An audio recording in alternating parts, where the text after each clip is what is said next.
Here's a video on how to make sure that your USB connection when you're using a microsync has the correct driver. If you've just installed Expert and you plug your microsync in and try to do a connection and you get a message saying that no connection found, you can go to options here.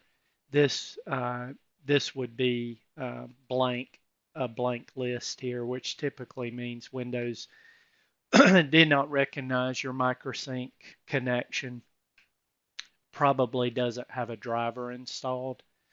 What you can do is go to the bottom left corner where the magnifying glass is and search Device Manager. That'll pull this window up. And I like to maximize the window. And if you unplug your microsync and plug it back in, you should see a port show up. Windows should recognize this as a USB serial port.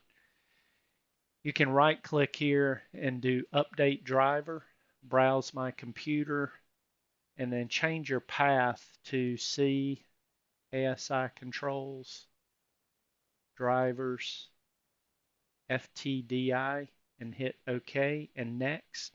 And this should install the FTDI driver for your USB connection.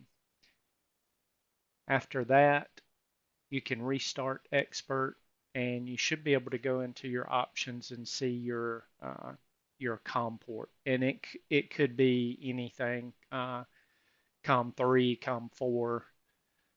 It just depends on what your machine selects. Okay, that concludes the video.